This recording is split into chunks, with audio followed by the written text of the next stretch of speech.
NSIC ground Amul circle પાસે રાજકોટ ખાતે India industrial ફેર 2025નું ભવ્ય આયોજન કરવામાં આવ્યું છે, જેમાં 300 ઉપરાંત સ્ટોલની મુલાકાત રોજના હજારો વ્યક્તિઓ તથા વિદ્યાર્થીઓ લઈ રહ્યા છે, જેમાં અલગ અલગ સ્ટોલમાં સોલાર સિસ્ટમ તેમજ અલગ અલગ ઇન્ડસ્ટ્રીયલના સ્ટોલ ભારે આકર્ષણ જમાવી રહ્યા છે.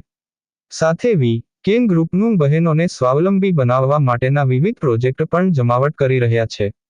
તેમજ સ્વદેશી જાગરણ મંચનો સ્ટોલ પણ લોકોમાં સ્વદેશી વસ્તુઓ પ્રત્યે જાગૃતિ ફેલાવવાનો પ્રયાસ પણ સરાહનીય છે.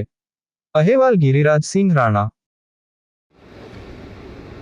लघु उद्योग भारती पिछले 31 वर्षों से माइक्रो स्मॉल और मीडियम इंडस्ट्री के लिए काम कर रही है। हमारे पूरे देश में 1000 ब्रांचें हैं। हम लोग सभी प्रदेशों में 600 जिलों के साथ में 60,000 मेंबर के साथ में MSME के हितार्थ काम कर रहे हैं। MSME के लिए अच्छी पॉलिसी बने, MSME के लिए day to day by day आने वाली प्रॉब्लम सॉल्व हो, उसको लेकर हम लोग इंडस्ट्री, सरकारी विभाग और सरकार के बीच में सेतु का काम करते हैं। हमारे मेंबर को मार्केट उपलब्ध कराने के लिए इस प्रकार के फेर हम लोग लगातार करते रहते हैं। नमस्कार, हूँ गणेशभाई ठुम्मर, लघु उद्योग भारती सौराष्ट्र संभाग में उपाध्यक्षની જવાબદારી છે।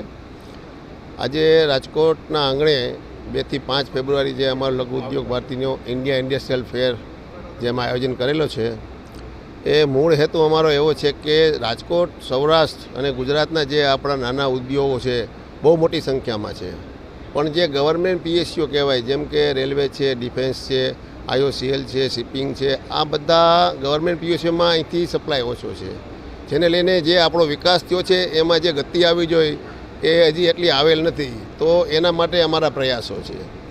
અત્યારે આ 2025ના જે અમારો ફેર છે એમાં અમે રેલવે સાથે ખાસ મહેનત કરીને ભારતીય રેલવેના બધા વિભાગોને અહીં લાવ્યા છીએ, અને હવે પછી અમે એવું ટાર્ગેટ રાખીએ છીએ કે નેક્સ્ટમાં અમે ડિફેન્સને આવી જ રીતે મોટા પ્રમાણમાં અહીંયા એની રિક્વાયરમેન્ટો લઈને આવે અને આપણા ઉદ્યોગોને ડિફેન્સમાં પણ સપ્લાયનો એક અનેરી તક મળે, એના અમારા પ્રયાસો રહેશે।